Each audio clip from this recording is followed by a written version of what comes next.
Oh, sebentar Kang ya, ini ada masalah teknis terus mungkin. Saya stop sharing dulu mungkin. Saya ulangi sharingnya.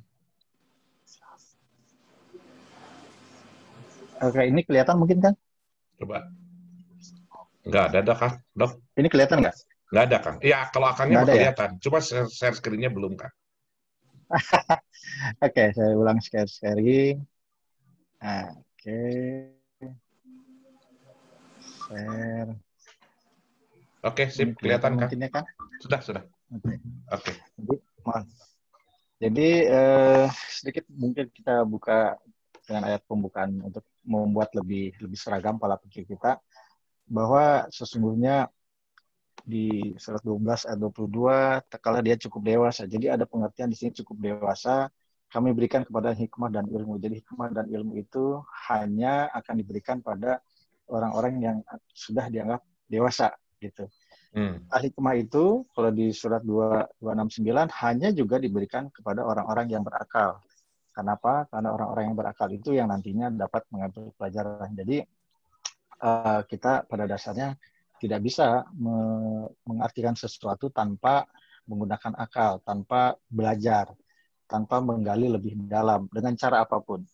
Sudah belajar, sudah mengambil pelajaran, menggunakan akal, itu pun belum tentu diberi hikmah dan ilmu, karena ada syarat-syarat yang komplit di situ, termasuk beriman, bertakwa di dalamnya. Mudah-mudahan kita semua di wilayah itu sekarang. Kemudian mudah-mudahan juga ketika kita baca ini semua, kita belajar ini semua, kita mendiskusikan ini semua, kita memang berada dalam pengawasan yang sesungguhnya dari Allah, sehingga Allah menjadi saksi atas kita semua ketika kita belajar ini semua, berdiskusi tentang ini semua.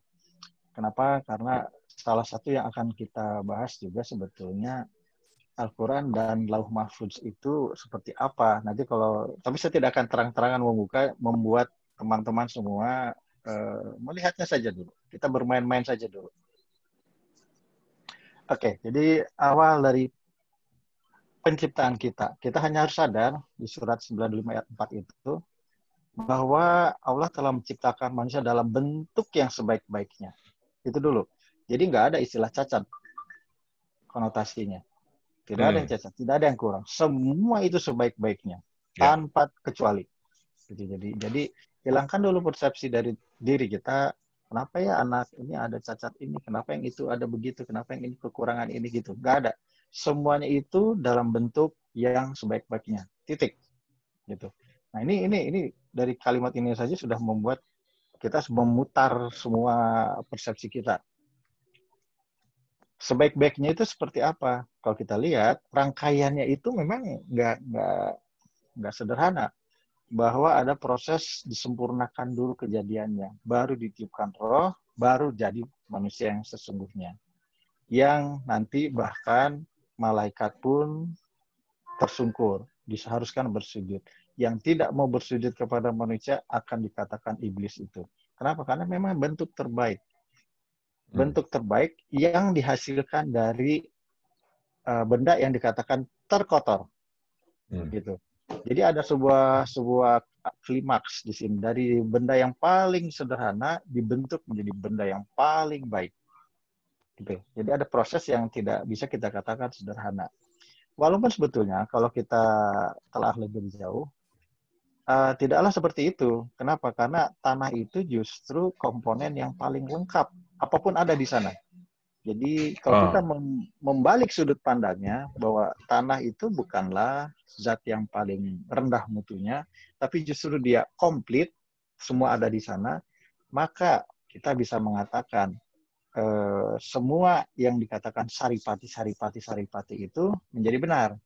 Gitu. Jadi manusia diciptakan dari saripati alam semesta, itu ada di tanah. Dan tanah saripatinya yang dijadikan manusia. Jadi manusia ini bisa dikatakan kalau bahas dijadikan mesin yang paling canggih. Udah nggak tahu gimana cara kita ngejarnya. Karena dengan bagian yang inti dari semua inti, itu kita dijadikan. Gitu. Jadi itu sebabnya 95 ayat 4 itu bentuk yang sebaik-baiknya. Iya, nggak ada lagi yang sebaik kita. Apapun. Jadi kita hanya harus menyadari itu. Nah, kalau sedikit mengingat saja, hai manusia, apakah yang telah memperdayakan kamu terhadap Tuhan yang Maha Pemurah, yang telah menciptakan kamu, lalu menyempurnakan kejadianmu, dan menjadikan tubuhmu seimbang. Jadi, dalam kata lain, sebaik-baiknya itu sempurna kejadiannya dan seimbang. Gitu. Tidak mungkin tidak sempurna kejadian dan tidak seimbang tubuh kita. Itu kata kunci pertamanya. Jadi ada bentuk dibuat dengan sebaik-baiknya dalam konsep sempurna kejadian dan seimbang. Itu kata kunci pertama yang kita akan pakai. Dalam bentuk apa saja yang dia kendaki, kata kita si Caca, kata Allah nggak ada. Dia menyusun tubuhmu. Ya suka-suka Allah lah itu mah. Bukan problemnya di sini. Ketika kita mengatakan ada yang tidak pas, kurang pas, maka kita hanya akan dikatakan durhaka. Jadi hati-hati itu. Sesederhana itu. Kenapa? Karena kita memprotes ciptaan Allah. Kuma Allah sama gitunya. Iya. Dan bahkan bukan hanya dikatakan durhaka, tapi mendustakan hari pembalasan. Jadi ada dua konsekuensi kita salah berpikir di sini. Tadi kesempurnaan dari saripati tanah. Kita tahu tanah itu semua unsur di dunia ini ada. Kemudian dijadikan dari saripati itu dibuatlah air mani, kemudian disimpan di tempat yang kokoh, di dalam rahim, dikembangkan sesuai dengan prosesnya. Itu ada lengkap di Al-Quran, lain waktulah kalau mau dibahas. Kemudian setelah sempurna bentuknya, ditiupkan ke dalam rohnya. Jadi ada syarat bersyarat. Kalau mau hidup, ada roh, roh harus sempurna, berarti prosesnya harus baik, dah kurang lebih gitu. Baru setelah ada roh, diberikan pendengaran, penglihatan, dan hati. Kenapa? Bekal kita hidup. Problemnya tadi, kenapa sih dia cacat? Ya, tidak bersyukur kitanya. Padahal kita sudah dibentuk dalam bentuk yang sebaik-baiknya. Jadi bukan hanya itu. Yang berikutnya, pola pikir berikutnya, tadi pola pikir pembentukan. Sekarang fasilitas yang kita nikmati juga itu sudah disiapkan sebaik-baiknya. Ditempatkan di muka bumi, diadakan penghidupan di situ. Masalahnya masalah bersyukur.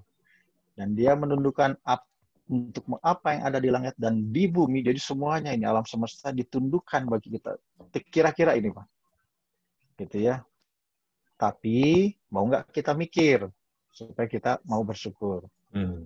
Allah berfirman, turunlah kamu sekalian, jadi diperintahkan untuk turun dan hidup di bumi sampai waktu yang telah ditentukan. Jadi kita punya umur tersendiri yang sudah ditentukan. Nanti bagian-bagian itu nih kita olah sedikit. Nah, ini semua diperlihatkan karena berbicara tanda-tanda kekuasaan di wilayah bumi, jadi yang apa yang kita lihat dan yang tidak pernah kita lihat di dalam diri sendiri. Ini problemnya. Selalu kita melihat keluar, Kang Ipai kunalnya rambutnya bodas biasa, padahal banyak. Gitu. Tapi kita bertanya, gitu. Nggak pernah melihat saya, kalau di layar kan rambut saya hitam, padahal rambut saya sama dengan Kang Ipai putih. Gitu. Tapi kita nggak pernah memperhatikan itu. Kita sama-sama pakai kacamata, tapi saya asik nunjuk Kang Ipai, kunaon sih Kang Ipai pakai kacamata, padahal saya pakai kacamata. Gitu. Nah, itu kebiasaan kita. Nah, padahal perintahnya adalah dua bentuk. Lihat keluar dan lihat ke dalam diri sendiri. Ya. Sudah jelas bagi mereka bahwa Al-Quran itu adalah benar. Jadi kalau kita mengatakan Al-Quran itu ada di luar diri kita, maka Al-Quran juga ada di dalam diri kita. Itu judul kita sekarang. Di ayat ini Fussilat 1153. Ya. Ya. Kenapa? Karena ketika kita bicara dua hal ini, maka bisa dipastikan Tuhan menjadi saksi atas segala sesuatu itu semua. Gitu. Kadang ini pertanyaan-pertanyaan klasik, tapi ini bicara hari ini yang kita akan diskusikan. Apakah manusia mengira bahwa kami tidak akan mengulang kembali tulang belulangnya? Di luar kalau dulu penjelasannya ya aku dua percaya ini masalah keimanan gitu ya. Tapi bicara teknologi ini mah perkara gampang ini mah. Bukan demikian, karena kami kuasa menyusun kembali jari jemarinya dengan sempurna. Kita kenal sidik jari yang tidak pernah sama satu orang pun. Kita kenal sidik iris mata itu yang ada di mall-mall tuh. Itu juga tidak pernah sama. Jangankan itu, akhir-akhir ini mulai itu dikembangkan sidik lidah. Lidah ini sidik dari lidah. orang sidik lidah. Sidik lidah ini dari orang per orang berbeda. Gitu. Oke. Otot. Saya dan Kang Ipai sama-sama laki-laki nih. Tapi jenis otot kita berbeda, komposisi berbeda, struktur berbeda, tulang berbeda, semua berbeda. Jadi jangankan bentuk dasar sekedar laki-laki, perempuan, tapi per individual itu juga memang berbeda. Jadi jangan bicara nanti, sekarang saja DNA kita itu sama. Kang Ipa dengan saya itu sama persis DNA-nya. Sama-sama laki-laki, sama-sama 23 pasang, gitu ya. Nggak ada bedanya. Tapi bentuk kita berbeda. Jadi ini bukan pertanyaan sebetulnya, tapi orang-orang yang tidak melihat ke dalam diri kita. Asik melihat keluar. Ya. Kurang lebih begitu. Jadi ini masalah fasilitas saya tambahkan sedikit karena sering orang bilang karena nanti ada beberapa jenis penyakit yang akan kita bahas, ini kita sentil aja sedikit. Di Abasya itu hendaklah memperhatikan makanannya. Ini ahlinya sebetulnya Kang Pedi. Nanti kalau Kang Ipai mau bicara diet, undang Kang Pedi bicara diet versi Al-Quran. Ada orangnya Alhamdulillah. itu ditembak langsung. Setuju nggak nih diet versi Al-Quran nih? Ya. Hebat. Insya Allah. Pak Pedi siap-siap Pak Pedi. Siap-siap Pak Pedi. Ya silahkan lanjut Kang Dodi. Jadi bicara makanan itu memang kita harus memperhatikan dan jangan berlebih-lebihan. Dalam bahasa besar, bahasa umumnya makanan itu kan bukan hanya yang masuk lewat mulut, minuman lewat mulut gitu ya, tapi kebutuhan input kita semua itu jangan berlebih-lebihan. Termasuk misalnya belajar Al-Quran sekalipun, input Al-Quran itu nggak boleh berlebih-lebihan. Bacalah Al-Quran perlahan-lahan.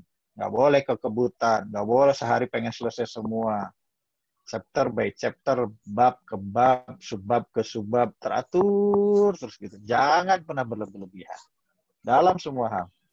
Apa yang kita inginkan, apa yang kita rasakan, usahakan jangan berlebihan. Karena tidak ada yang disukai oleh Allah ketika kita berlebihan.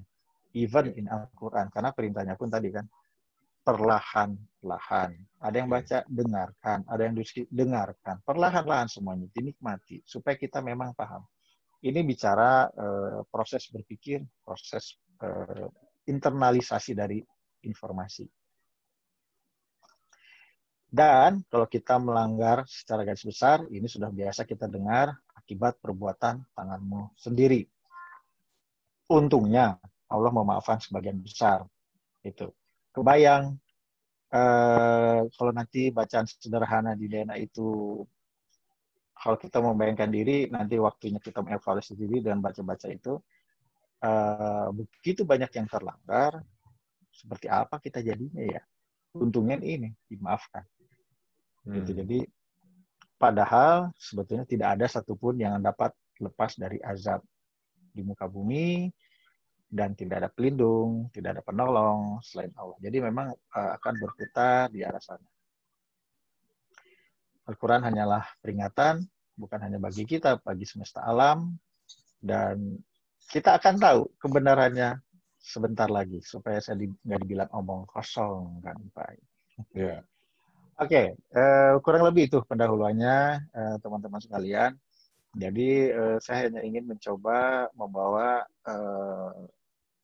teman-teman sekalian, kita semua untuk berpikir bahwa Al-Quran itu pada dasarnya bukan untuk petunjuk kabatur, tapi sebetulnya untuk petunjuk ke dalam ya. Nggak ada urusan kita nunjuk-nunjuk orang. Urusannya nunjuk diri sendiri. Mengevaluasi diri sendiri. Dengan mengevaluasi diri sendiri, memperbaiki diri sendiri, kita bisa memperbaiki sistem. Kita bicara antibiotik.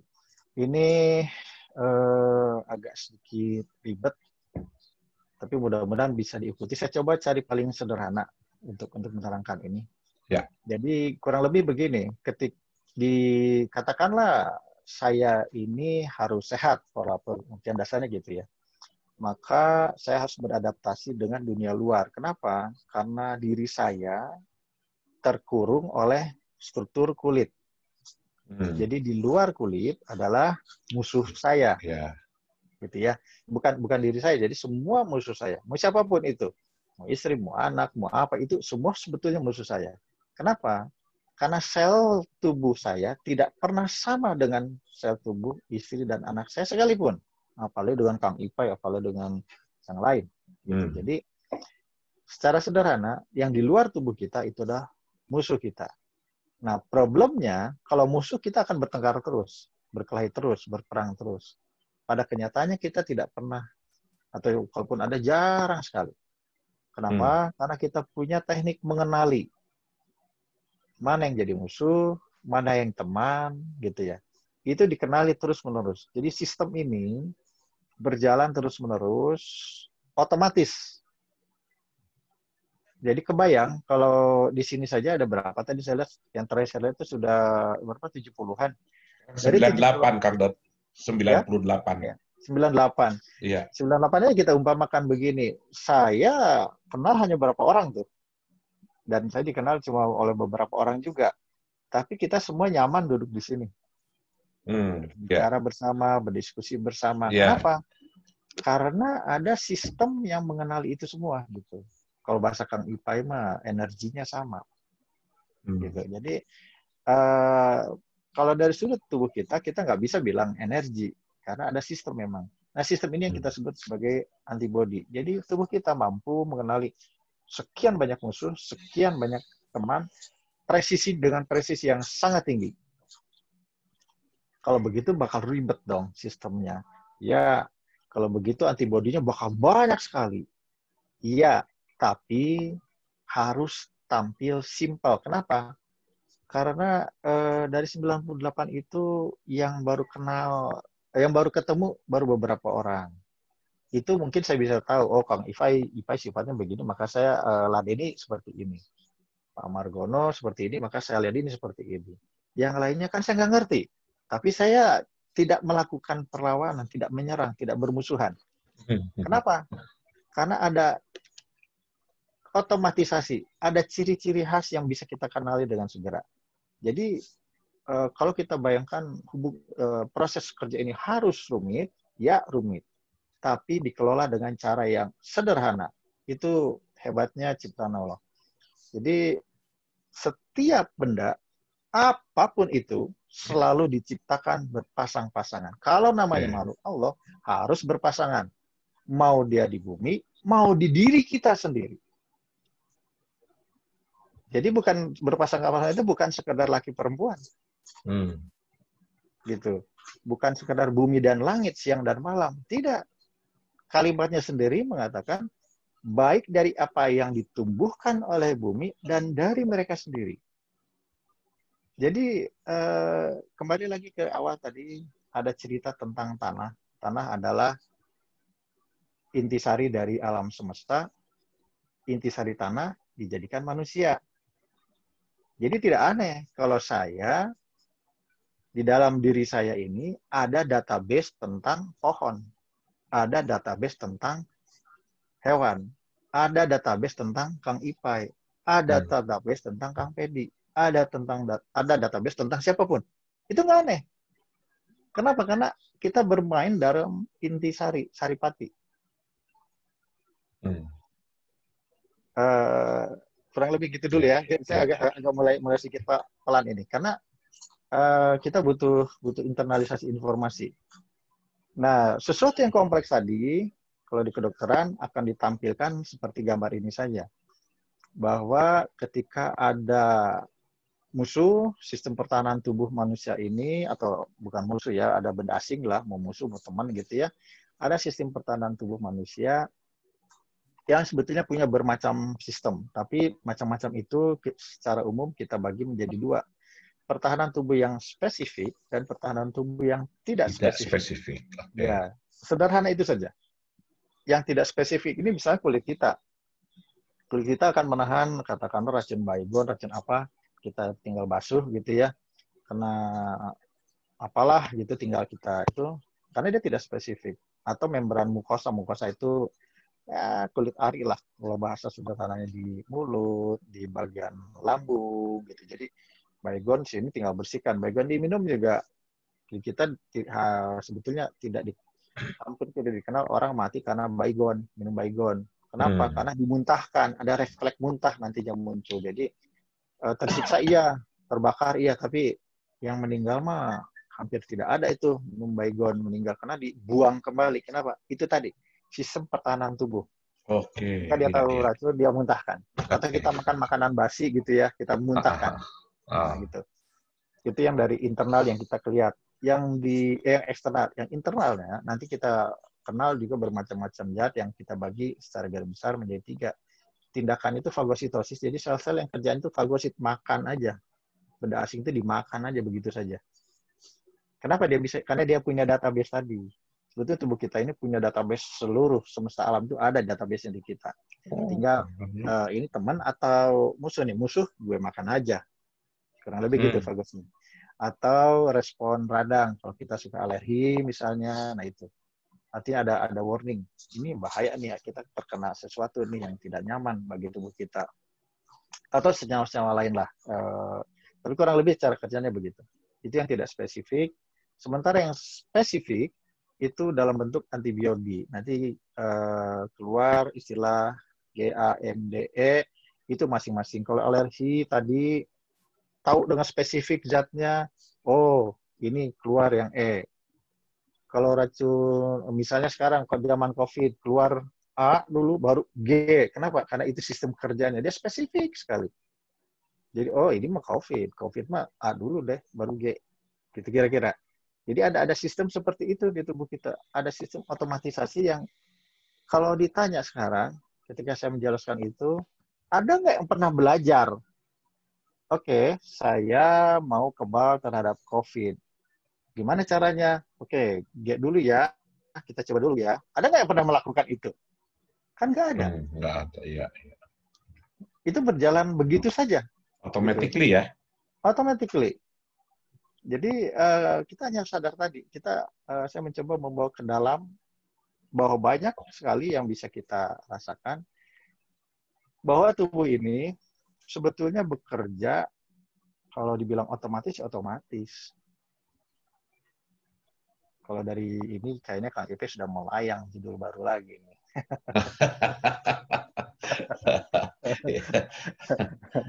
Gitu. Tapi itu yang harus kita sadari dulu, bahwa dari kita ini siap, ada pelayan di dalam tubuh kita yang siap bekerja untuk kita.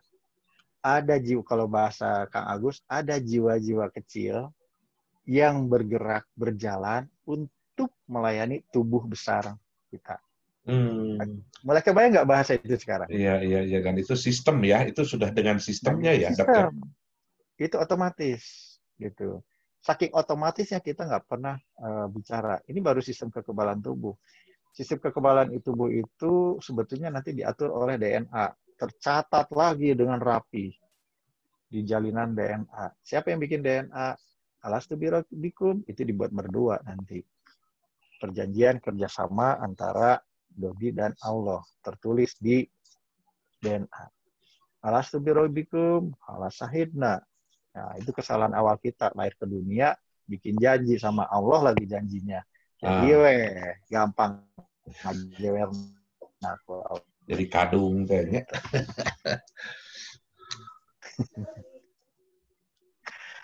Aduh, jadi kalau kita lihat sistem ini bisa kita samakan dengan persepsi ini. Mereka itu, semua itu, sistem itu adalah orang-orang yang bertaubat, yang beribadah, memuji, melawat itu kan artinya jalan-jalan ya, yang ruku, yang sujud, yang menyuruh berbuat ma'ruf, mencegah berbuat munkar. Karena kerjanya itu, jangan, itu musuh, yang ini aja, gitu. Yang memelihara hukum Allah, yang membedakan baik dan buruk itu otomatis jalan. Kita dilayani sudah. Kenapa? Menggembirakan orang-orang mukmin. Jadi kita ini memang dari awal di-style untuk mukmin, untuk takwa ujung-ujungnya.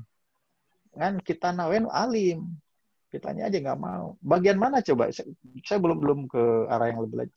Bagian mana dari sistem tubuh yang sederhana seperti ini yang menyuruh kita untuk berbuat munkar? Kan nggak ada. Tugas mereka itu mencegah kita berbuat munkar. Ada yang racun, tadi ditolak. Mulai dari kulit, mukosa, imunoglobulin, IgI tadi, semua bekerja semua. Menolak itu semua. Karena inginnya kita gembira. Karena standarnya begitu. Itu sudah standar. Jadi, mereka itu adalah orang-orang yang memenuhi janji. Janji dengan Allah dan tidak merusak perjanjian. Itu nggak benar kok, nggak boleh. Yang ini boleh, kan gitu. Itu dijaga rapih untuk kita. Dan orang-orang yang menghubungkan apa-apa yang Allah perintahkan supaya dihubungkan. Dan mereka takut kepada Tuhannya dan takut kepada hisab yang buruk. Jadi sampai sini kebayang ya bahwa ayat Al-Quran sepenuhnya bekerja di dalam tubuh kita. Jadi tidak ada konsep menunjuk orang di dalamnya. Oke. Lebih ke dalam ya. Ke sini semua, ke dalam diri. Ini sebagai gambaran ya kanggo kalilir lah, kanggo membuat amaze aja lah. Berpikirlah ya intinya Mbak ya. Iya, bahwa sistem yang saya coba terangkan sederhana tadi, kalau dilihat ribet, ini yang di kanan bawah ini contohnya. Kalau buka, mungkin cuma Kang Pedi lah yang ngerti, atau ada dokter siapa, atau ada perawat siapa yang bisa mengerti ini dengan cepat. Bahwa ini adalah sebuah proses yang bekerja terus-menerus tadi. Ringkasnya tadi yang saya jelaskan. Itu bahwa di balik itu ada sebuah kerumitan. Saya suka menggambarkan, betul itu kalimat saya sendiri sih, ciptaan Allah itu sebetulnya sederhana. Tapi kalau kita lihat di balik kesederhanaan itu tampak sangat rumit dan kompleks. Dan ketika kita melihat kompleksitasnya itu, rumitnya itu, akan tampak kesederhanaannya kembali. Gitu. Jadi nggak pernah Allah tuh punya kemauan mempersulit kita. Dia menyiapkan yang kompleks, tapi sekaligus itu sebetulnya mudah dimengerti. Hanya mengerti level selanjutnya itu harus dengan ilmu, balik lagi tadi awal. Setuju. Gitu. Jadi kita harus nggak ada kira-kira barinya tata, nggak ada, harus dengan ilmu. Dan hai manusia, sesungguhnya janji Allah itu adalah benar, maka sekali-sekali janganlah kehidupan dunia memperdayakan kamu, dan sekali-sekali janganlah setan yang pandai menipu memperdayakan kamu tentang Allah. Jadi baca di dalam diri, kehidupan dunia itu akan memperdayakan, dan itu yang sekarang sedang kita lakukan sebetulnya, mencoba supaya tidak terperdaya, lebih gitu, mencoba membaca diri sendiri, karena janji Allah itu nggak di mana-mana, di dalam diri kok. Allah menjanjikan kehidupan yang baik kepada kita, sudah diberikan, kita saja yang pengennya nggak bertaruhan. Jadi sebagai pengingat mungkin sebelum ke chapter berikutnya, bahwa perjanjian itu sebetulnya di 717 tadi, alastu birobikum, bukankah aku ini Tuhanmu, dibuat sederhana kalimatnya. Tapi konsekuensi dengan mengatakan Tuhan kan panjang. Kalau bayangan saya sih, kamu melahir nggak? Lahir dari ibu siapa? Bapak siapa? Tanggal berapa? Anak berapa? SD di mana? Itu semua dijalin secara sederhana. Nanti kita lihat sepintas di DNA-nya. Bahwa itu sangat, bagi saya sih sangat mungkin itu sebetulnya bentuknya. Jadi kalimat sederhana tapi konsekuensinya panjang. Matinya kapan? Menikmatinya bagaimana? Termasuk sakitnya apa? Karena semua penyakit sekarang ada catatannya di DNA. Jadi kalau bicara sakit, udah pengen nawa, gitu aja. Ada ya semua catatannya ya, Dok ya? Ada. Kang Ipo kemarin sakit tuur. Ya, lutut lah misalkan gitu. Sudah tercatat gitu ya? Sudah. Bohongan minta eta. Saya sih betul pengen jawab itu dulu Kang Ipa. Oke. Belum menjelaskan ini. Iya. Kayak. Tapi ya itu bohongan mintanya itu. Kalau saya melakukan kesalahan di mana, bohongan mintana eta. Gitu tak. Jadi berlaku reward and punishment tadi. Karena pada dasarnya kita didesain untuk bagus, rapi. Jadi ketika kita melakukan sedikit kesalahan di sebelah mana, maka itu. Nah, tapi nanti kita lihat belakangan. Di 173-nya ini, kenapa ini sampai harus ditulis seperti ini? Karena kita itu tidak dikehendaki untuk mempersekutukan Tuhan. Itu saja sih sederhananya. Nggak kata siapa-siapa, nggak kata orang tua, nggak kata siapa. mesti Tuhannya Allah. Kenapa? Karena perjanjian utamanya itu. Konsekuensinya panjang dari perjanjian itu. Yang menukar janji itu akan bermasalah, tidak akan disucikan, tidak akan didekati, dan sebagainya. Ini mah ayat-ayat ya bisalah, kita itu biasalah untuk pengajian KIP mah. Tidak akan membiarkan orang beriman dalam keadaan kamu sekarang ini, sehingga dia menyisihkan. Jadi tugas si orang-orang tadi, makhluk-makhluk tadi adalah membuat kita terpisah dari orang-orang yang buruk. Kalau kita mengikutinya, kita akan menjadi baik, terpisah dari orang-orang yang buruk. Kegunaannya begitu. Kalau kita melanggar, ya kita bercampur saja dengan mereka. Ya. Maka kami, disebabkan mereka melanggar perjanjian itu, ya karena kekafiran terhadap keterangan Allah. Dan mereka membunuh Nabi ya, ini cerita tentang itu. Kenapa? Karena hatinya tertutup, tidak mau terima. Gitu. Jadi bertuhankan yang lain. Ujung-ujung cuma satu sih. Alastubirobikum. Karena mereka melanggar janji, dikutuklah. Ada yang jadi batu, ada yang jadi apa. Itu nanti banyak ceritanya. Intinya bisa berubah bentuk badan kita karena ya perbuatan kita sendiri. Kalau menjadi batu ini nggak usah dipikirkan jadi batu kayak apa. Kalau kita misalnya bicara tumor, ada kok tumor yang kerasnya seperti batu. Oh, ada ya. Pulang kayak ayah naga. Sudah ada ya berarti ya. Ya kayak gitu. Jadi ya karena kita mengkhianati janji kita lah. Oh, jadi resikonya berarti sangat besar ya, Dok ya, Oh ketika iya, kondisinya kita melanggar janji yang disebut kafir atau tertutup tadi ya. iya. Jadi kadang saya suka joke dengan teman-teman itu, mendingan jadi orang kafir, jadi orang musyrik gitu ya. Mendingan Ya. jadi orang yang nggak tahu apa-apa daripada orang yang tahu tapi nggak mau tahu gitu. Nah, Oke. itu kan beda tuh. Tapi sesungguhnya nggak ada bedanya Hmm, kalau dilihat dari sini. Kafir ya munafik ya kafir juga sih sebetulnya gitu kan. Jadi ya. sama-sama aja ceritanya itu. Nah, kenapa sampai seperti itu apa ya punishment-nya? Karena sesungguhnya kita sudah diberikan surga duluan. Jadi sudah dipersekot kalau saya. Kita hidup di surga. Sementara ini mungkin bumi yang kita sebut nanti kan bumi juga. Sesungguhnya Allah telah membeli dari kalian orang-orang mukmin diri dan harta mereka. Jadi kita sudah dibeli duluan, diberi surga duluan dengan memberikan surga untuk mereka. Jadi kalau kita melakukan standar prosedur saja, nggak usah macam-macam, sudah pasti dapat surga. Ansok hayang nak keluar di surga sih, gitu. Keinginan kita yang membuat kita keluar dari surga yang sudah diberikan. Siapa mereka itu? Kita ini mudah-mudahan masuk ke dalam orang yang bertaubat, yang beribadat, yang memuji, yang melawat, yang ruku, yang sujud. Jadi kembali lagi ke konsep dasar tadi. Kalau kita mengikuti SOP yang sudah ditetapkan, ya kita akan baik-baik saja, bergembira, gitu ya. Itu tugas kita kan memang memenuhi janji itu, gitu ya, dan tidak merusak perjanjian. Menghubungkan antara teks satu dengan yang lain. Yang seperti kita lakukan dalam pengajian. Sehingga kita bisa menolak kejahatan dengan kebaikan. Jadi menolak kejahatan bukan dengan menghentikan kejahatan sebetulnya. Tapi dengan melakukan kebaikan. Jadi orang mau jahat biarin aja. Kita melakukan kebaikan. Nanti dia hilang sendiri. Sebetulnya gitu doang. Jadi bukan jangan berbuat kejahatan. Gak usah dilarang juga. Biarin aja. Atau masing-masing nafsi-nafsi urusannya. Jadi kalau sampai kita sakit, kesimpulannya kan salah sendiri. Kita sudah dikasih yang terbaik, kita sudah diberikan sistem yang terbaik, pengen lebih, ya itu mah sudah salah sendiri. Jadi mungkin itu bisa dimengerti dari yang tadi. Terus ya, dan sesungguhnya manusia itu menyaksikan sendiri problemnya itu, kita melihat sendiri keingkarannya. Hanya sok tersadar, unggul. Ya, tadi tidak berlebihan itu selalu berangsur-angsur membacakan perlahan. Jadi ini termasuk mengaji itu begitu. Suka nggak suka kita harus ikuti. Nggak bisa dalam satu kali pengajian semua dibahas gitu ya. Ini soalnya bahas ini nanti Kang Iwa di belakangnya pertanyaan banyak banget.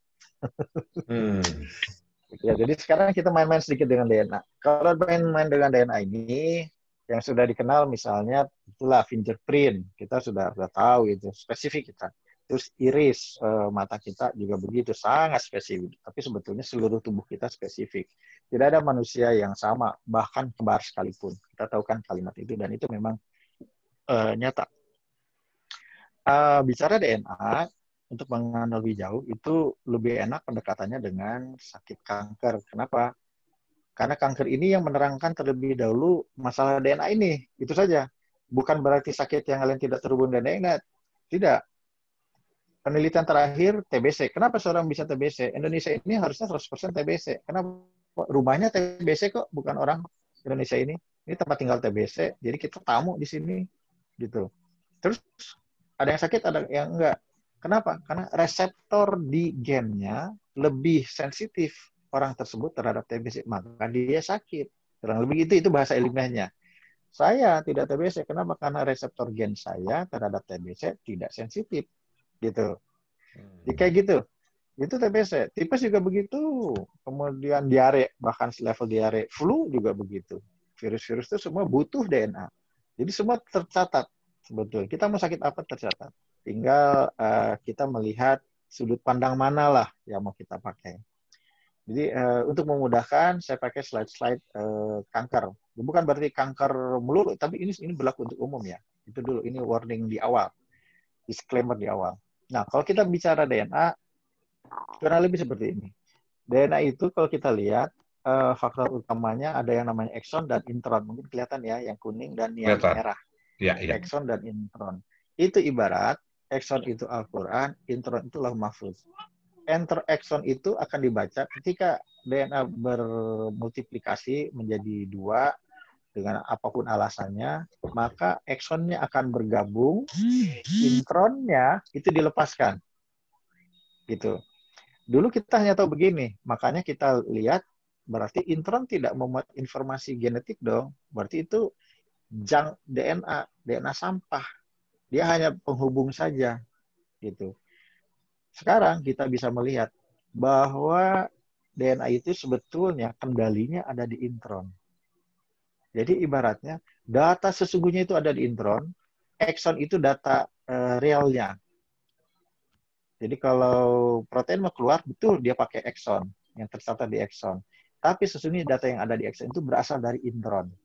Ini sama halnya persepsi kita atau keterangan kita, Al-Quran itu terdapat di Lauh Mahfuz. Exon itu informasinya berasal dari intron. Gitu. Makanya kalau mungkin dengan Pak Agus, pengajian Pak Agus itu saya beberapa kali, kalau bagi saya sih sebetulnya Lauh Mahfuz itu ya DNA ini, struktur DNA ini. Cuma kita belum sampai saja ke level itu ilmu kita. Baru sampai pengertian yang mendasar. Walaupun sebetulnya kalau kita baca buku-buku terakhir, gambaran ini muncul dengan gaya bahasa yang berlainan saja. Gitu. Bahkan si DNA ini sudah dikatakan sebagai papan, lauh. Bukan bahasa kita loh ya, ini bahasa mereka-mereka ilmuwan. Jadi bicara Al-Quran di dalam tubuh, itu sebuah kenyataan dari sudut pandang ini. Menanya sudut pandang apa lagi? Coba. Semuanya menyatakan Al-Quran itu tercetak dengan baik di dalam tubuh kita. Baik dalam bentuk bukunya, ini, ya, kitabnya ya. Ini, kitabnya, atau aplikasinya. Semuanya ada. Aplikasinya tadi sepintas. Jadi kalau tadi kita membahas dari sudut pandang infeksi. Nah ini yang lebih dalam dari itu. Jadi ketika kita sebut protein onkogen itu impuls-impuls dari luar. Kang Ipay berbicara kepada saya, kepada kita semua, itu ada impuls dari luar. Itu yang disebut bisa disamakan dengan protein onkogen. Tinggal kita aja menilai omongan Kang Ipay ini benar nggak? Kira-kira gitu. Kalau benar akan kita pakai, kalau nggak, kalau salah ya bisa juga kita pakai, coba dengan konsekuensi. Gitu kan? Jadi kalau benar maka dia akan pertumbuhan tubuh kita akan bagus, normal, cell growth gitu ya. Nah, ini surat Al-Baqarah ayat 25, sampaikanlah berita gembira kepada mereka yang beriman bahwa bagi mereka disediakan surga. Jadi kita sudah diberikan informasi yang baik, diberikan kapasitas yang baik, semuanya baik dengan syarat kan gitu. Kalau kita beriman dengan syarat, kalau kita menyembah Allah 436 lah ceritanya gitu. Kalau kita mau praktek. Ini bahasa normal dari apa yang kita bahas. Karena sederhananya kan kalau kita diskusi Al-Quran, ujung-ujungnya berbuat baiknya seperti apa ya? 436. Apapun di awalnya kita bicara, ujungnya 436 atau Yeah. 2251 gitu ya. Hati-hati dengan 314. Ya di situ aja putar-putar. Apapun penjelasan di awalnya, ujungnya ke sana. Kenapa? Aplikasi ringkasnya gitu. Kecuali ada aplikasi yang spesifik nanti. Nah, kalau tidak beriman, tadi Kang Ipa memberikan informasi yang salah, terus saya tangkap, kan jadi masalah lagi. Gitu. Jadi kalau kita tidak beriman kepada, di sini catatannya sebagai kehidupan akhirat mempunyai sifat yang buruk. Jadi kalau kita nggak percaya ini semua, sifat kita sebetulnya buruk. Itu akan bermasalah. Kenapa? Karena orang yang buruk begini tidak memelihara hubungan kerabat. Jadi ada aja masalah. Tepugu-pugu, musuhan, tepugu-pugu gitu. Perjanjian yang sudah dibuat dibatalkan. Gitu, semuanya begitu. Itu sifat dasar penyakit sekarang. Jadi apa yang sudah berjalan normal tadi yang kita ceritakan terputus in any way. Ada aja yang tidak entah informasi dari Kang Ipai tadi, entah saya yang mengapresiasinya dengan cara Kang Ipai teh salah atau kuduna mah kieu gitu-gitu tah. Padahal yang Kang Ipai sebut Al-Qur'an.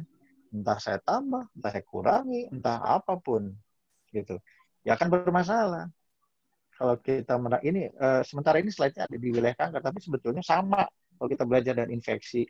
Kenapa kita bisa flu? Itu pasti entah dalam waktu yang dekat kita ada punya masalah. Minimal orang flu mah aku jadikan malam untuk istirahatnya dilanggar lah, gitu kan? Maka begadang gitu. Minimal begitu. Jadi ada sesuatu yang melampaui batas yang kita harus sadari. Kalau kita detilkan lagi, ada yang namanya poin mutasi. Jadi kita merubah. Kang Ipai bilang A untuk Z kudu nama dirubah. Sehingga bentuk keluaran protein yang kita butuhkan dalam kerja badan kita berubah. Atau kata Kang Ipai A untuk kudu nama A dan A, kan saya tambah tuh A-nya jadi 2. Diamplifikasi, diperbesar. Masalah lagi. Kudu nama, katakanlah misal sedekah tiap pagi, saya bilang, enggak, sedekah pagi dengan siang. Bener sih, bagus sih, gitunya. Bukan benar, baik sih, tapi tercatat nggak di Quran? Kalau nggak tercatat kan, mau baik juga jadi salah. Jadi ketika ada penolakan itu, Dok, berarti ketika misalkan tadi bersedekah malam dan siang dan malam, berarti ketika ada penolakan, berarti kondisinya akan menjadi buruk kepada kita gitu atau gimana, Dok? Iya. Betul ya itu ya? Iya. Karena kalau baca surat 7320 misalnya, sedekah kan di pagi hari. Iya. Zakat di pagi hari, berbuat baik di pagi hari. Hari dipetingkeun, artinya kita harus keluar malam. Itu tadi. Mau dijadikan lipat berapapun sedekah kita, tapi pada dasarnya dia melanggar, ya bermasalah. Dalam bahasa keseharian mungkin, ya habis keluar malamnya, sapu puting sih, gitu. Ya. Kesana kita mengartikannya. Padahal enggak. Ada sesuatu yang kita langgar pada dasarnya. Atau kita translokasi. Jadi harusnya bangun malam, surat 73 lah yang saya rada-rada apal main-mainan ya gitu kan. 73 perintahnya bangun malam, baca Quran, baru sholat. Sembahyang. Hari iya sholat heula, baru baca Quran. Ditranslokasi, diputar tuh. Oh, itu juga problem ya, Dok? Problem. Mau coba? Ya, jadi Bapak dan Ibu luar biasa. Ini sangat menarik buat saya. Artinya bahwa ketika tadi disampaikan bahwa ketika kita keluar daripada petunjuk Allah, artinya ini akan ada problem di dalam diri kita karena tidak sesuai gitu loh dengan manual book-nya gitu ya, Dok ya? Iya. Makanya baca Quran mesti pelan-pelan, Kang Ipay. Bener, Nggak berarti kemana-mana. yang tahu bisa jadi dia yang mempelajari pun bisa terjadi begitu. Apalagi yang tidak mempelajari gitu maksudnya, Dok. Betul. Justru Allahu bahaya Akbar. utama tuh di, untuk ya Ya, Kang ya, ya. Ipay, di saya, gitu ya. Mhm. Sebagai yang, ya, saya hari ini mendapat masalah besar nih, bahaya besar ini sebetulnya. Ya, ya, Gara-gara ya. Kang Ipay ini kan bahaya besar nih. Ngomong ke Batur, mari, Ya, ya, ya, ya. Oke, gitu, lanjut, Kang Dok. Fedi. Gitu ya, Kang Fedinya. Ya, itu yang ketiga. Jadi ditranslasi sedikit saja juga begitu. Apalagi kalau kita sampai mengatur ulang. Cek iya ge kuduna kieu heula lain kitu. Gitu. Sedekah mah sunah. Irah-irah we. Oh. Apalagi sampai dimutasikan, dimutagenesin. Jadi ada sesuatu yang salah, misalnya barang curian, jelas dipakai sedekah. Sesuatu Hmm. yang buruk diinsersikan. Ya mungkin orang lain boleh tidak tahu, tapi kita Ya. sedang melakukan tindakan yang tuh. Insersi mutagenis. Ada sesuatu yang buruk, kita masukkan ke dalam tubuh kita. Masalah pasti. Iya, iya, iya, iya, iya, iya. Hanya sistem ini tidak bekerja secepat yang kita perkirakan. Lakukan langsung gitu, enggak. Keuntungnya tadi, Allah itu maha pemaaf. Jadi butuh per teori namanya multiple hit.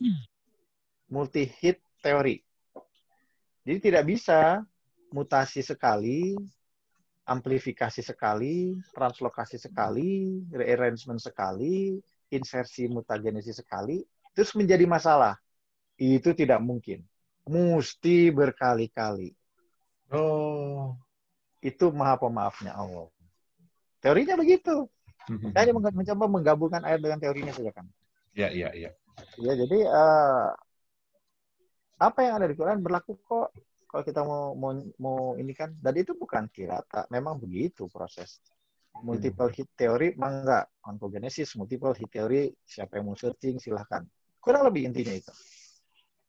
Jadi warningnya kalau kita lihat dari kita pakai 3 ayat ini aja lah.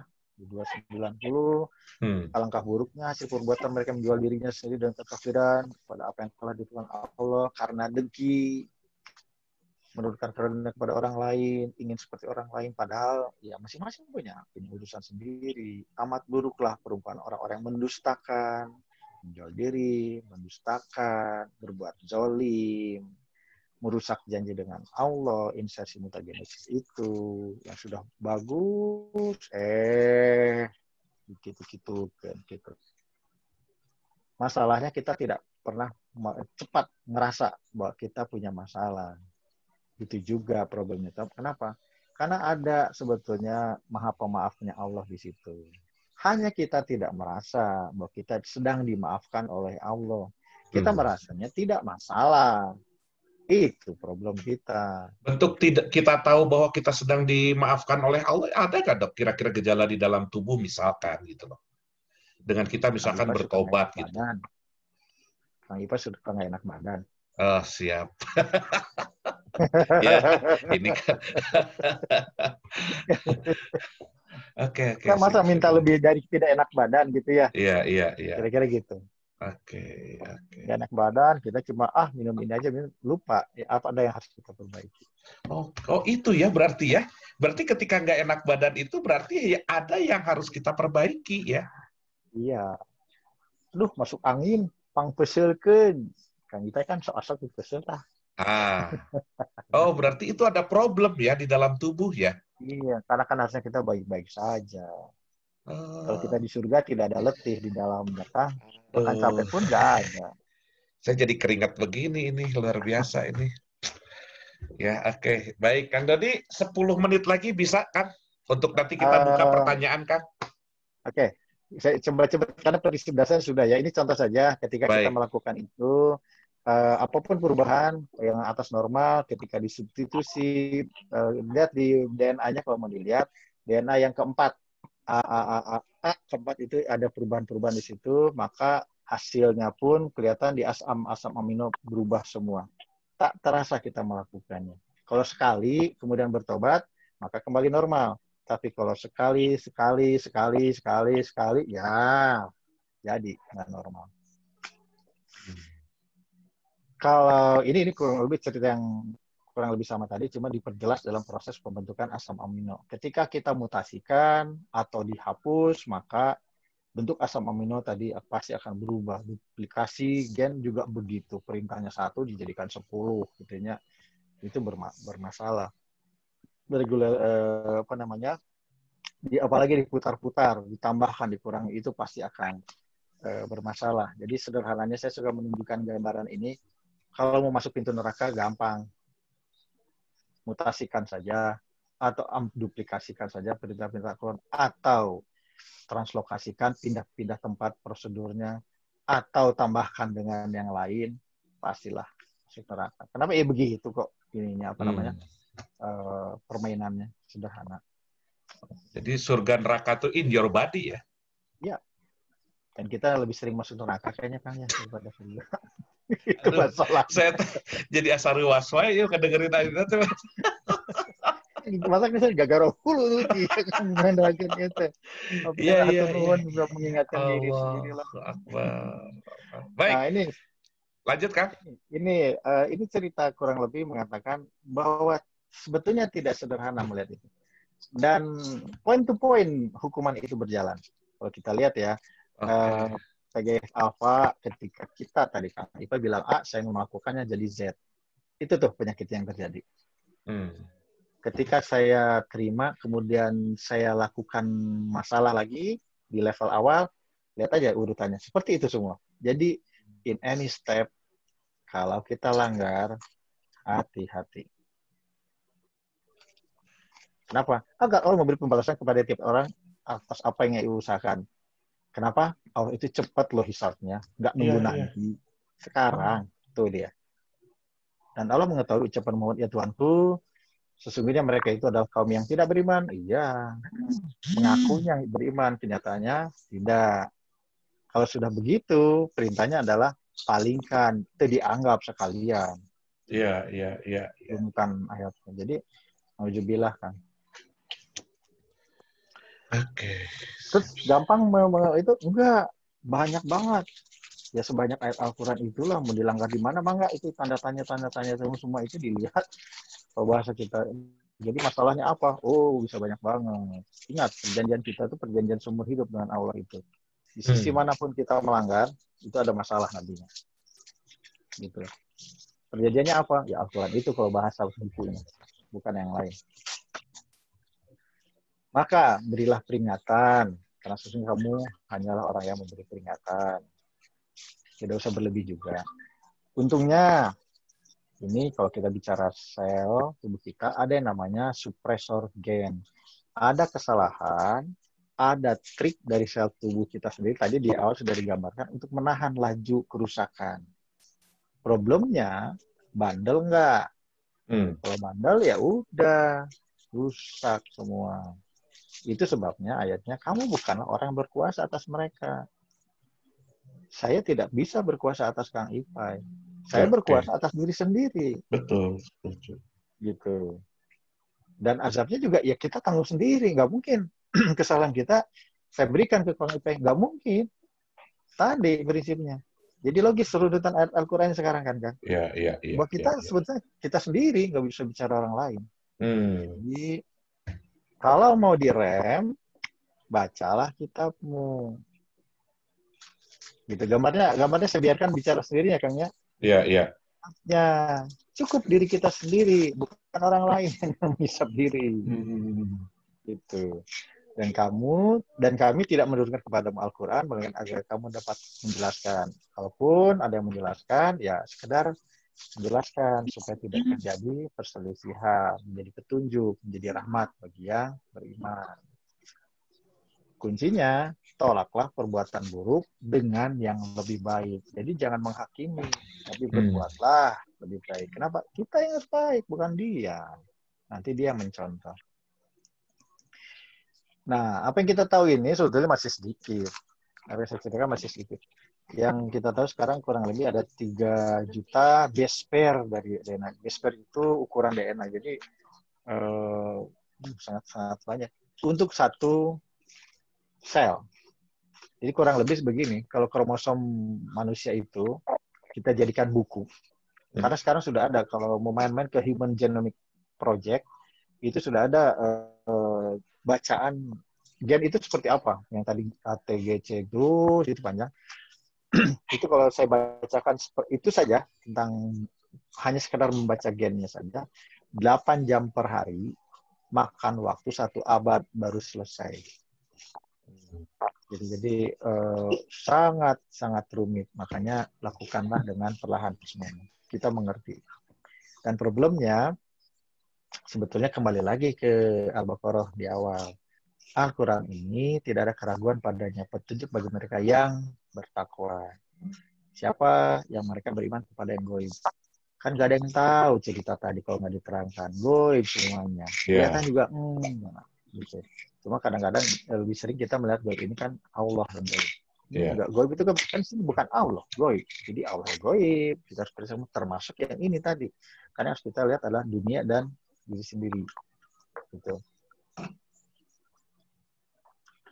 Ini sekadar cerita. Kalau masih kurang percaya, terutama di ayat ini, ayat 29-nya.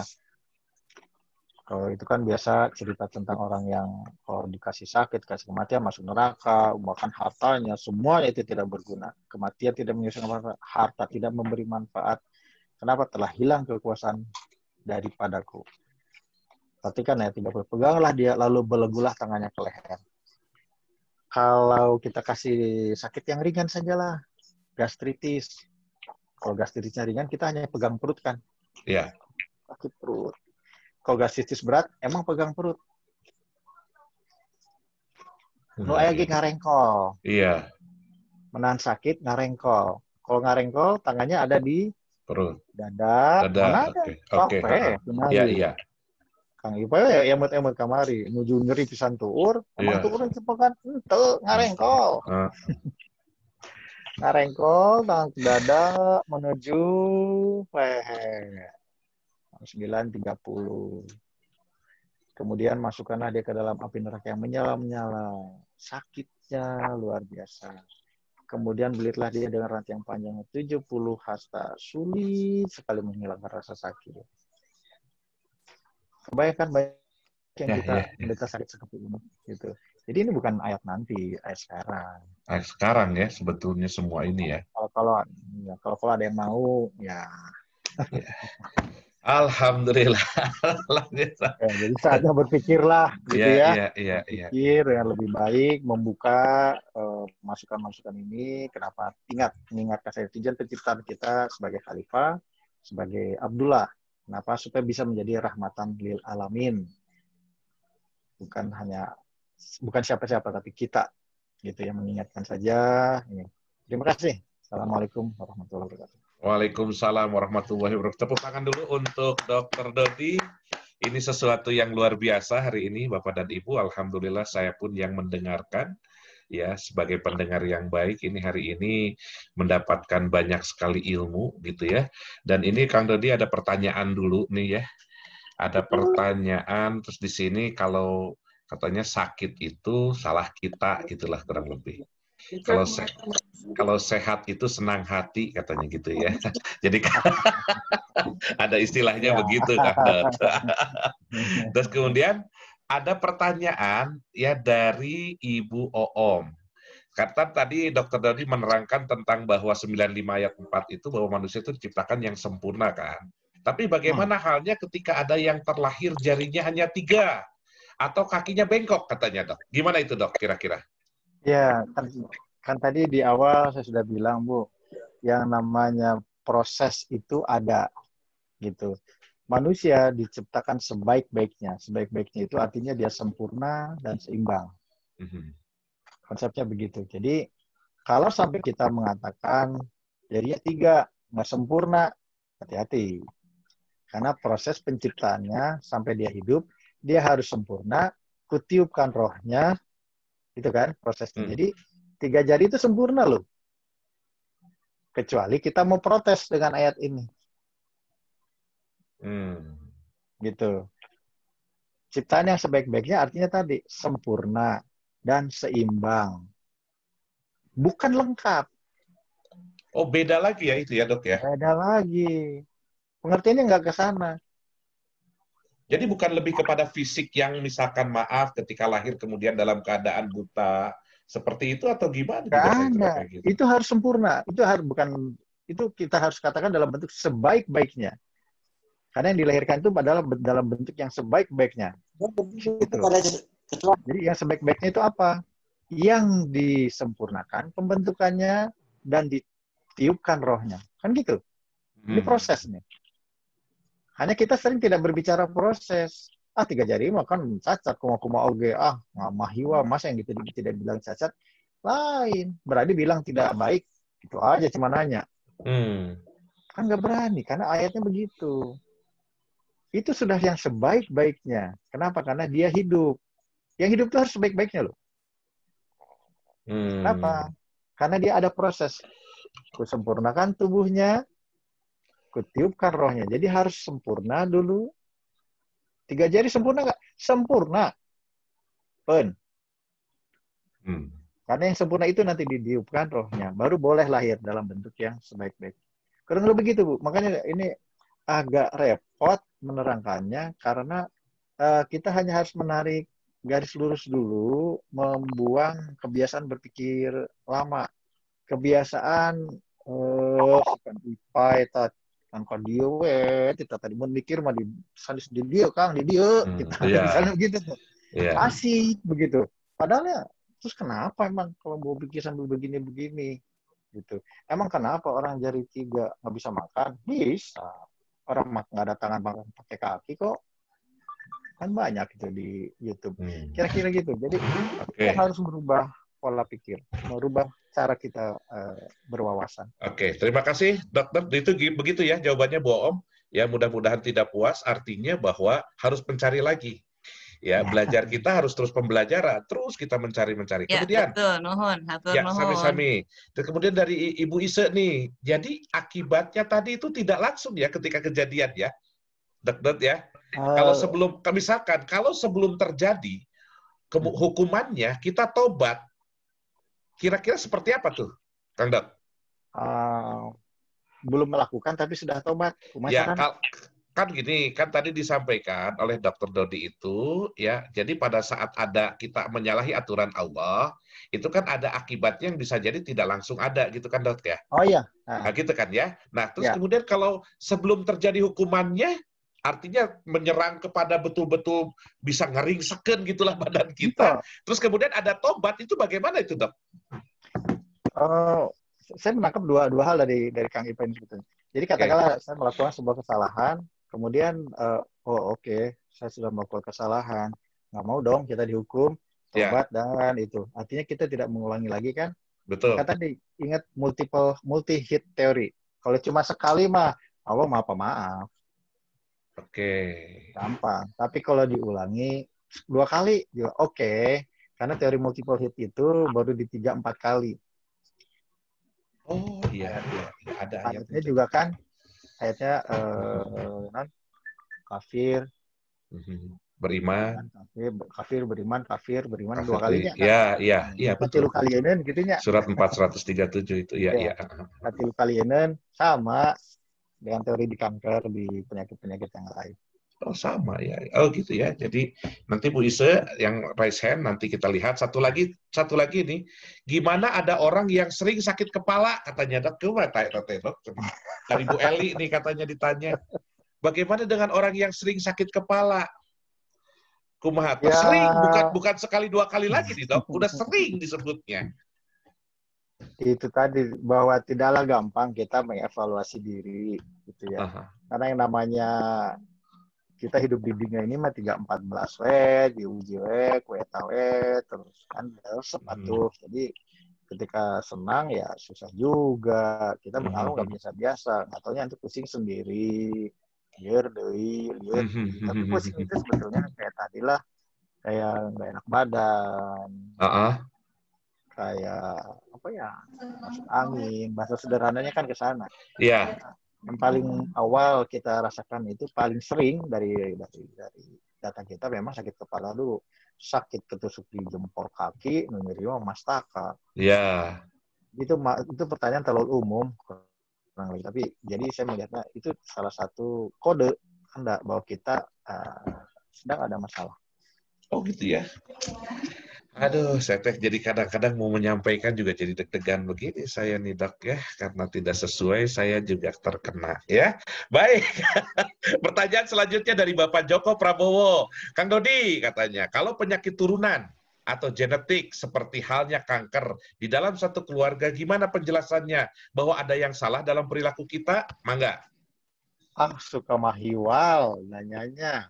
Enggak ini ya, terus? Siapa bilang ada penyakit turunan? Ayo, di Quran sebelah mana ada turunan? Kagak ada.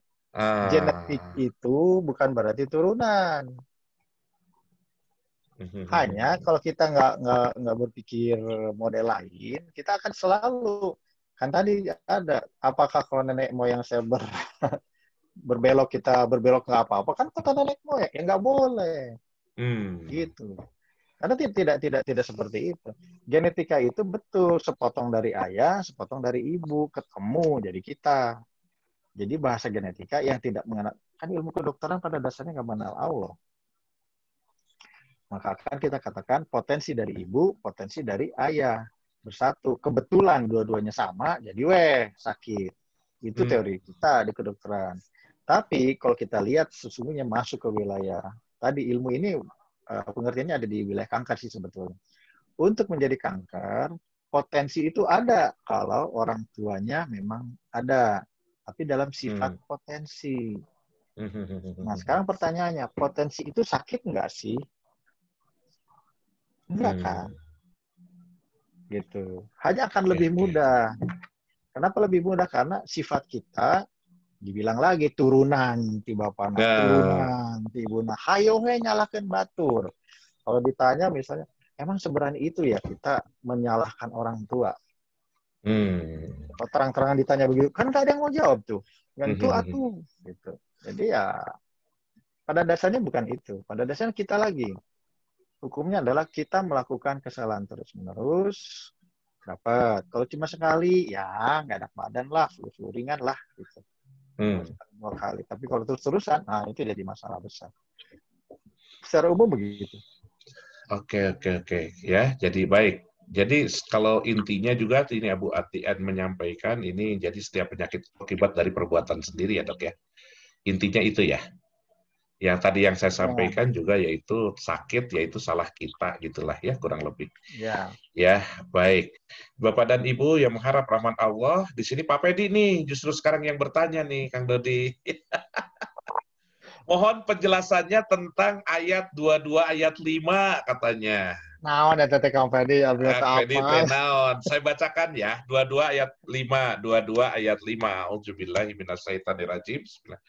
Hai manusia, jika kamu dalam keraguan tentang kebangkitan dari kubur, maka ketahuilah sesungguhnya kami telah menjadikan kamu dari tanah, kemudian dari setetes mani, kemudian dari segumpal darah, kemudian dari segumpal daging yang sempurna kejadiannya dan yang tidak sempurna, agar kami menjelaskan kepada kamu dan kami tetapkan dalam rahim apa yang kami kehendaki, sampai saat waktu yang sudah ditentukan.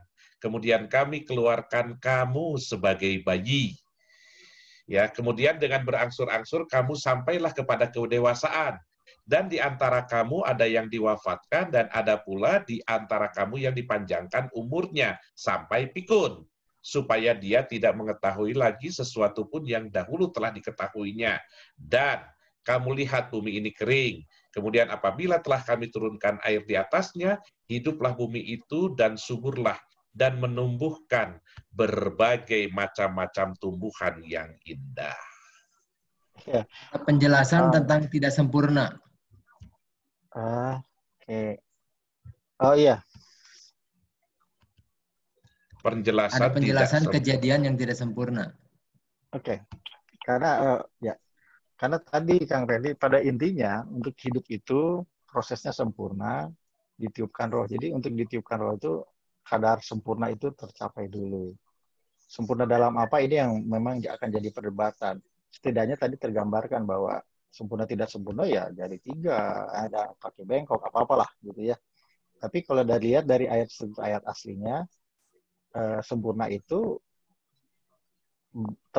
membuat syarat terpenuhi untuk ditiupkan roh, membuat syarat bisa hidup, kurang lebih begitu. Jadi cacat itu kita cuma bilang cacat, tapi sebetulnya dia sempurna versi Allah, sempurna dalam kecacatannya. Itu dulu. Jadi apa yang tidak sempurna? Yang tidak sempurna mah saya lebih berpendapat ketika terjadi keguguran. Artinya ada masalah di janin tersebut sehingga dia tidak bisa ditempatkan menjadi tempat bagi ruh yang akan ditiupkan nantinya. Karena untuk ditiupkan tadi harus sempurna. Jadi kalau tidak sempurna dia bakal keluar. Itu yang kita kenal dengan keguguran. Atau sering mungkin mendengar istilah telur kosong. Telur kosong itu telurnya berkembang tapi nggak ada apa-apa di dalam. Jadi yang tidak sempurna itu. Saya lebih condong ke arah pola pikir itu. Kenapa? Karena yang namanya hidup itu harus tadi runutannya. Dia harus sempurna. Karena sempurna ditiupkan roh, maka itulah bentuk yang sebaik-baiknya. Agak sulit menerimanya karena kita terbiasa melihat yang namanya sempurna mah tidak ada cacat, tidak ada kekurangan, ya. Sempurna bentuknya. Nah, itu kalimat-kalimat seperti itu yang membuat bermasalah bagi saya. Jadi yang sempurna itu proses ya, kalau gitu ya, Dok ya. Iya. Lebih kepada prosesnya bukan fisiknya kan, maksudnya kan? Oke. Iya. Baik, untuk ini silakan kepada Bu Ise, tolong di unmute, boleh langsung bertanya kepada Dok Dot. Belum kebuka ya, iya. silakan. Dok Dot. Enggak, ini kaitan dengan yang ketidaksempurnaan itu gitu. Mungkin enggak gitu, kalau ketidaksempurnaan itu kan kata manusia yang tadi Dokter Dodi bilang ya.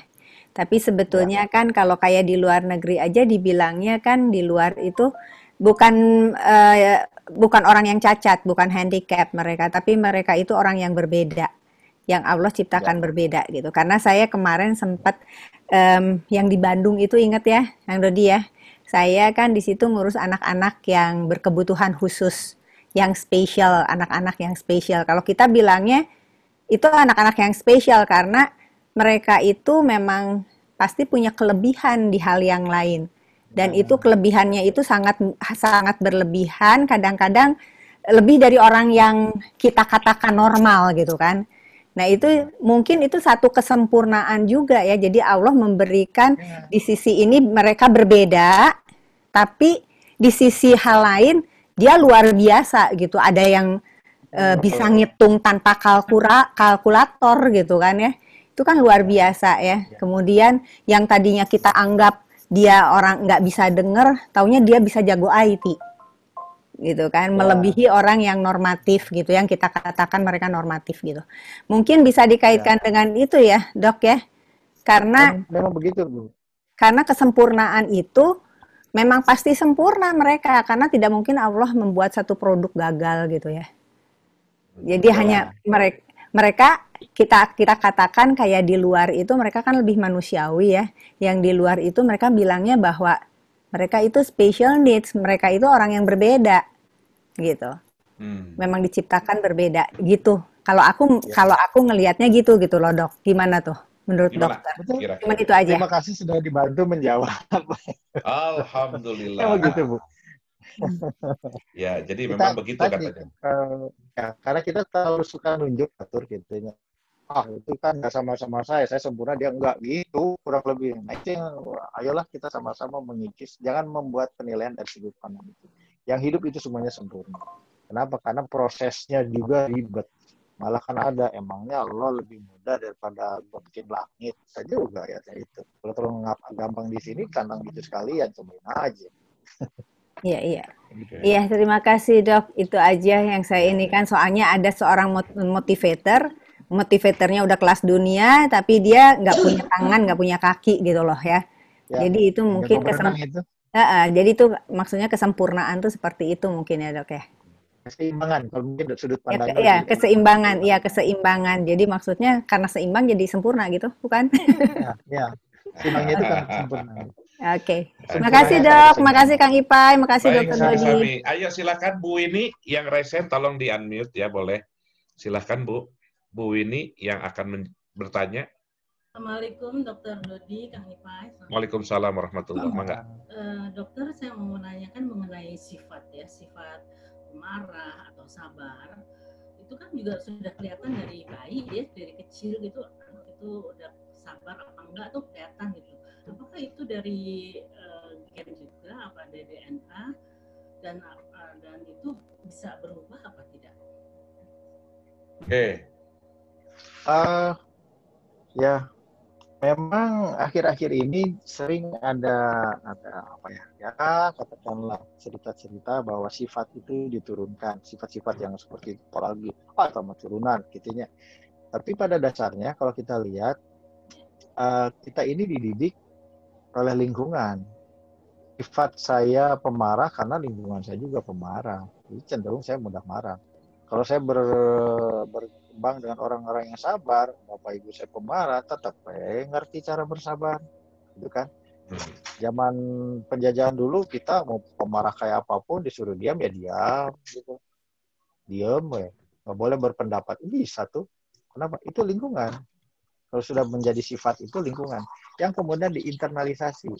Kenapa? Karena bayi itu pada dasarnya dia punya Al-Quran di dalam tubuhnya, tapi dia tidak mampu membacanya. Dia tahu dunia luar, tapi dia tidak mengerti dunia luar. Jadi kosong. Itu yang dikatakan buku putih atau lembar putih, kertas putih. Yang menuliskannya kedua orang tuanya, lingkungannya. Kalau sekitar dia memang, karena kita kadang bayi kan suka nggak dianggap ini ya. Enak aja kita marah sama siapa gitu. Bayi ada, marah ada gitu. Ibu-ibu kalau kita lihat lagi di warung ongkoh nawar ongkoh, tadi ngamuk-ngamuk, bukan bayi ongkoh. Kan memberi pelajaran marah itu. Kan sok tadi aku bu gitu. Gitu. Karena sifat mah nggak diturunkan dalam bentuk gen. Ini barusan kebetulan saya baca buku. Gara-gara hari ini saya beli 4-5 buku besar tentang gen. Mau sekedar melihat, di situ dinyatakan juga seperti itu. Bahwa yang namanya sifat-sifat itu, tadi lah, kalau mau disalahkan itu dalam bentuk potensi. Katakanlah ibu bapak saya pemarah, maka saya punya potensi untuk menjadi pemarah. Problemnya, potensi ini akan saya pakai, akankah saya menjadi orang pemarah, ataukah saya akan menjadi lebih baik? Itu kan tergantung lingkungan nanti. Kalau semuanya saya dengar baik-baik, tidak ada marah-marah, gimana potensi saya untuk marah itu bisa keluar? Dan sebaliknya, kalau potensi saya sabar, lingkungan saya marah-marah, ya walaupun kenyataannya sabar, tapi sangat gampang marah, misalnya begitu. Jadi pengaruh luar itu lebih kuat kalau untuk sifat. Pengaruh lingkungan ya dok ya maksudnya ya? Iya.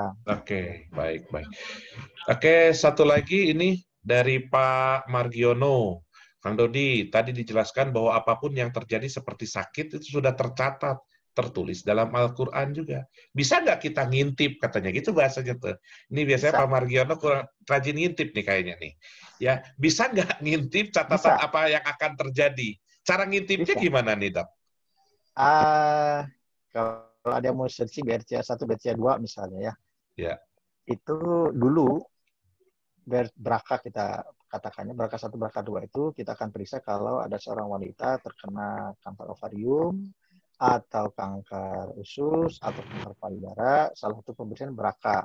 Tapi setelah kena, data mulai masuk bertahun-tahun, sekarang contoh untuk pengertian yang dibayangkan oleh Pak Margiono itu, siapa tuh artis yang dia nggak sakit, tapi payudaranya dia angkat, kedua indung telurnya diangkat, lainnya diangkat. Ada tuh yang sampai begitu. Kenapa? Karena BRCA-nya positif. Jadi daripada saya nanti kena, saya angkat aja sekarang. Ada tuh siapa namanya? Kok jadi lupa? Itu tentang film terkenal tuh. Jadi kalau melihat dia ya payudaranya palsu, dia nggak punya rahim, dia nggak punya indung telur. Dengan alasan yang sederhana. Jadi jangan dipikir nggak bisa. Kurang lebih begini kalau gaya Haman saya keluarkan ya. mau tahu apa sih tentang diri kalian? Itu doang ini sekarang itu. Asal punya duit aja. Cuma itu saja. Jadi ketika kita men-screening, kita melakukan pemeriksaan DNA itu secara menyeluruh, bisa ketahuan tuh. Oh, nanti ibu bakal terkena penyakit TBC, tipe, itu tinggal disebut itu. Karena gen-gennya kita sudah tahu. Kita sudah menyelesaikan Human Genomic Project dalam skala kasar. Ya. Skala detailnya, yang tambahan-tambahan detail itu yang memang belum. Karena itu masih banyak berabad-abad mungkin baru selesai. Itu.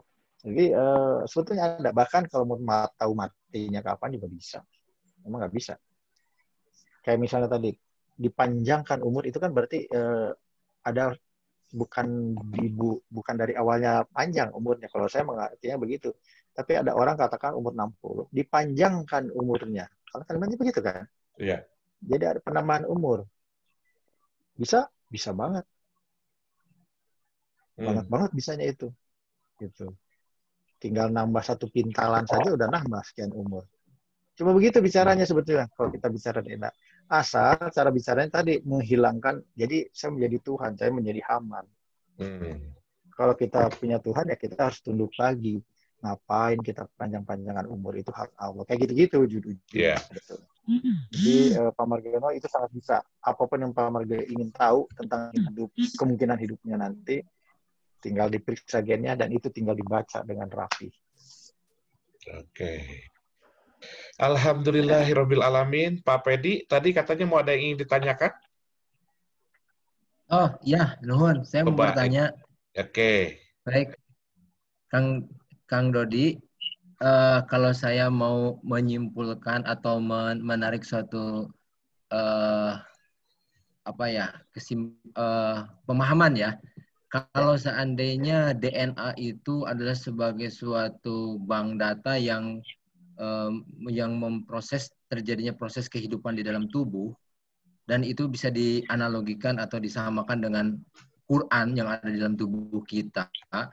Kemudian implementasinya adalah sel tubuh, seluruh tubuh kita ini bergerak sesuai dengan aturan yang disetting di DNA itu, maka sama saja dalam tubuh kita itu sebenarnya adalah orang disamakan sebagai orang-orang yang beriman yang patuh terhadap Al-Quran atau dalam DNA tersebut. Sel tubuh kita. Ya. Nah, kemudian kita menjadi suatu wujud manusia yang bergerak, yang dituntut untuk berakhlak baik. Dan pedomannya adalah Al-Quran. Sehingga kalau saya menyimpulkan bahwa Al-Quran dengan DNA itu adalah sesuatu yang berkorelasi sangat kuat. Sangat kuat. Betulkah begitu? Jadi artinya apabila DNA kita sudah apabila DNA itu sudah dipatuhi oleh sistem tubuh kita, tetapi ketika kita sudah berwujud menjadi manusia tidak mematuhi Al-Quran, maka akan terjadi ketidakharmonisan antara Al-Quran yang ada di alam dunia ini dengan Al-Quran yang ada di dalam tubuh kita. Nah, mungkin inilah yang menyebabkan orang-orang menjadi sakit, karena antara desain Al-Quran yang ada di dalam DNA dengan desain Al-Quran yang ada di dalam tubuh, di luar tubuh kita, atau Al-Quran yang ada di Al-Quranul Karim yang dipegang oleh kita sehari-hari tidak bersesuaian. Mungkin seperti itu. Mohon pencerahannya lebih jauh Pak Dodi, sehingga adanya timbulnya sakit itu karena tidak sesuainya implementasi Al-Quran yang kita pegang sehari-hari gitu. Betul gitu kan tadi. Coba tadi kalau ingat ada gambaran DNA itu ada ekson, ada intron gitu ya. Al-Quran itu adanya di ekson kurang lebih gitu. Jadi implementasi atau protokol yang harus kita ikuti. Gitu. Sementara dikatakan di ayat yang lain, Al-Quran itu berada di Lauh Mahfuz. Jadi ada sumber data aslinya, gitu kan, dari Al-Quran. Al-Quran itu ringkasannya, nanti ada data besarnya, data banknya. Yang dari data banknya itu yang disebut dengan intron kalau di DNA. Itu pengetahuan kita tentang DNA terakhir. Jadi ada ekson, ada intron, ada Al-Quran, ada Lauh Mahfuz. Kurang lebih gitu bayangannya. Jadi ya ketika semua tubuh kita didesain sudah mengikuti dengan baik, tapi keinginan kita berkata lain dan kita lebih suka mengikuti keinginan, bentrok kan jadinya. Nah itu yang jadi masalah, ketidaksinkronan itu. Ngadu nilai tadi, perjanjiannya di mana? Kalau saya melanggar ayat 1:1, maka kamu akan sakit kepala, misal. Kalau 1:2, nanti kamu sakit perut karena makan nggak terima kasih. Misalnya gitu-gitulah kira-kira. Ya. Jadi kesimpulannya adanya bencana di dalam tubuh kita itu diakibatkan oleh adanya ketidaksesuaian antar desain DNA dengan Al-Quran itu pada saat implementasinya ya. Aduh, keren. Jadi kalau misalkan ambillah tadi ya Kang Dodi, kalau saya perhatikan ketika kita sedekahnya diperintahkan subuh, ya harusnya dari subuh gitu ya? Iya. Gitu ya. Ya. Kasarnya mah kalau dari pengertian ini, tapi ya saya nggak enak ngomong, tapi hukumnya saklek sebetulnya. Ya, hitam putih malahan ya? Iya, hitam putih. Nggak bisa kita jadikan sedikit abu-abu, sedikit. Gitu nggak bisa. Hitam putih. Alhamdulillahirabbil alamin, Bapak dan Ibu. Alhamdulillah hari ini kita dapat ilmu, tapi yang memisahkan kita adalah salah satunya adalah waktu. Tapi hari ini saya luar biasa, jadi ternyata sangat nyambung betul, ternyata Al-Quran itu ada di dalam tubuh kita. Boleh Kang Dodi diberikan kesimpulan di dalam pertemuan ini, dan saya mohon maaf apabila ada pertanyaan yang tidak terakomodir, ya karena kita berbicaranya juga tentang waktu, silahkan beri kesimpulan yang padat, yang bisa menjadi, saya ingin tahu lebih lanjut, gitulah, kurang lebih seperti itulah. Silakan Kang Dodi. Ya, saya bingung kalau suruh kata akhir untuk masalah ini, Kang. Kenapa? Karena dari sekian banyak yang saya baca, semakin banyak saya baca, semakin banyak yang tahu saya melanggar. Itu problemnya. Jadi mudah-mudahan apa yang saya coba terangkan kepada teman-teman semua tidak menjadi alasan untuk mundur dari belajar Quran. Karena takut kan, jadi ayo kita perbaiki bagaimana pemahaman kita supaya kita memang bisa mengerjakan semuanya dengan baik. Syaratnya jangan berlebihan, perlahan-lahan, tenang, bersama-sama, terus saling mengingatkan. Kan itu semua tadi. Ayat-ayatnya semua begitu, sistem di tubuh kita juga sudah berkata begitu, ada mengingatkan jangan marah, jangan itu, semuanya begitu. Mungkin itu Kang Ipay. Jangan ulah jadi mata siun gitu. Baik. Justru ini harusnya menjadi tantangan gitu ya, Kang Dek ya? Ya. Harusnya menjadi tantangan, kita harus lebih belajar, lebih kafah lagi lah istilahnya. Baik, Bapak dan Ibu, tepuk tangan dulu untuk materi kita malam ini. Alhamdulillah, hatur nuhun. Kang Dodi, nanti suatu hari ketika kita dipertemukan lagi, mudah-mudahan ini bisa menjadi semangat untuk kita, bahwa saya juga hari ini speechless. Jadi ternyata penyampai juga akan berbalik kepada dirinya ketika kita tidak melakukan apa yang kita tahu. Makanya di dalam kita belajar dengan siapapun, dimanapun, kita tidak cukup hanya sebuah teori saja. Jadi Al-Quran itu bukan hanya teori, tapi Al-Quran itu adalah praktek. Ya, artinya Al-Quran itu adalah pelaksanaan. Jadi bagaimana kita bisa mengetahui susunan ataupun bagaimana kita mengetahui apa yang dipesankan oleh Allah kalau kita sendiri tidak sungguh-sungguh untuk mempelajari isi petunjuknya tadi. Ya, terima kasih sekali lagi Bapak dan Ibu yang mengharap rahmat Allah.